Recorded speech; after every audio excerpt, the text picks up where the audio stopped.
আসসালামু আলাইকুম আপু ভাইয়ারা, কি অবস্থা সবার? আশা করি সবাই ভালো আছো।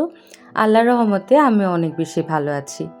আজকে তোমাদের সাথে আবারও একটা ডেইলি লাইফস্টাইল ব্লগ শেয়ার করার জন্য চলে এলাম।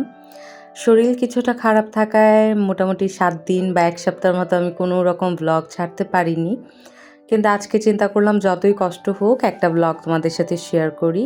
তো সকালের নাস্তা শেষ করার পরে আমি চিন্তা করলাম যে ঠান্ডা ঠান্ডা কিছু একটা খাওয়া দরকার। তো সেই কারণে আমি এখানে ম্যাঙ্গো মিল্কশেক বানিয়ে নিলাম। তো সকালবেলা উঠলেই কেন জানি আমাকে একদম জংলি দেখা যায়, ভূতের মতো দেখা যায়, যেহেতু চুল একদমই এলোমেলো থাকে। কিন্তু আমি এখানে আমার ম্যাঙ্গো মিল্কশেকটা খাচ্ছিলাম আর বসে বসে বাইরের দিকটা দেখছিলাম। তারপরেই চলে এলাম দুপুরে রান্নাবান্না করার জন্য। আমার শাশুড়ি মা যেহেতু একটু অসুস্থ, তাই আমি চিন্তা করলাম যে আমিই রান্নাবান্নাটা করি। আমার আম্মুও ওই দিন এসেছিল, তো আম্মু অনেক করে বলছিল যে দাও আমি রান্না করে দেই। কিন্তু আমার কেন জানি মনে হচ্ছিল যে আম্মুকে দিয়ে রান্না না করানোই ভালো। ইচ্ছে করে না আসলে। আমার বাসায় আসলে আম্মু রান্না করবে, ওইটা আমার কাছে খুব বেশি একটা ভালো লাগে না। আর আমার এই হাঁড়ি পাতিলগুলো তোমরা একটু ইগনোরই করবে, যেহেতু এখনও আমি আমার শ্বশুর বাসায় থাকি বা আমি এখনও যৌথ ফ্যামিলিতেই থাকি। তো সেই কারণে দেখা যায় যে অনেক কিছু নিজের পছন্দ না হলেও সেগুলো কিনা যায় না, বা সুযোগ থাকলেও সেগুলো করা যায় না। যারা জয়েন্ট ফ্যামিলিতে থাকে তারা অবশ্যই এই বিষয়টা জানে। আর আমার শাশুড়ি মার যেহেতু অনেক আগের এই জিনিসগুলো, এগুলো ইউজ করতে করতে রান্নার উপযোগী বানিয়ে ফেলেছে উনি। মানে অনেক হাঁড়ি পাতিল ইউজ করার পরে দেখা যায় যে সেগুলো রান্নার উপযোগী হয়। যেমন মাছ ভাজি করতে গেলে মাছটা লেগে যায় না, বা তরকারি সুন্দরভাবে রান্না হয়। তো এই জিনিসগুলো আমি চাইলেও সরাতে পারি না, বা ওনার অনুমতি ছাড়া কিছু করতে পারি না। ইচ্ছা থাকলেও ওইরকম আমি নতুন জিনিস কিনতে পারি না। তো যারা থাকে জয়েন্ট ফ্যামিলিতে তারা অবশ্যই আমার এই বিষয়গুলো বুঝবে। তারপরে আমি চলে গেলাম যে কিছু কাপড় আমি ওয়াশিং মেশিনে দিয়ে দিই। আজকে যেহেতু খুব ভালো রোদ উঠেছে, তাই কাপড়গুলো খুব সুন্দরভাবে শুকিয়ে যাবে। আর এদিকে আমি আমার কাঁথাটা একটু রোদে শুকানোর জন্য রেখেছি, মানে রোদ লাগানোর জন্য বেসিক্যালি। আর এই যে এটা আমার বাসার সামনের রাস্তা।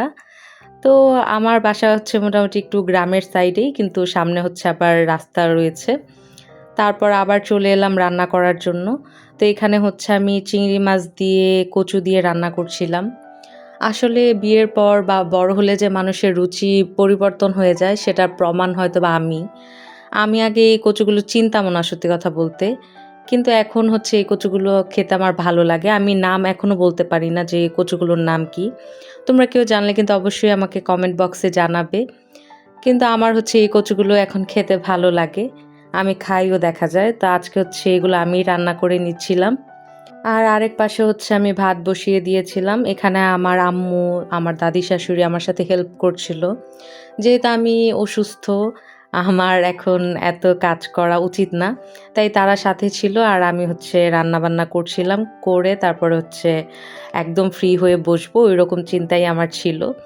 তো এই যে রান্নাবান্না প্রায় শেষই। এই তরকারিটা রান্না করলেই আমার রান্নাটা শেষ হয়ে যাবে। এই কচুটা আমরা অনেকভাবে খাই, যেমন চিংড়ি মাছ দিয়ে, তারপরে তেলাপিয়া মাছ দিয়ে, বা শিং মাছ দিয়ে এরকম ঝোল ঝোল করে খাই, খেতে ভালোই লাগে।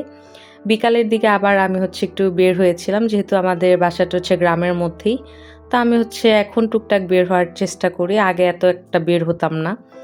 আবার এসে আমি এখানে পায়েস রান্না করে নিলাম, কারণ আমার পায়েস খেতে অনেক ইচ্ছে করছিল। তো এটাই ছিল আজকে আমার ছোট্ট একটা ব্লগ। ভালো লাগলে আমার চ্যানেলটা সাবস্ক্রাইব করে দিয়ে আমার পাশেই থেকো। ভিডিওটাতে একটা লাইক করে দিও। কোনো কিছু জিজ্ঞাসা করতে হলে ডেফিনেটলি কমেন্ট করো, আমি সবার রিপ্লাই দিয়ে থাকি। আল্লাহ হাফেজ সবাইকে।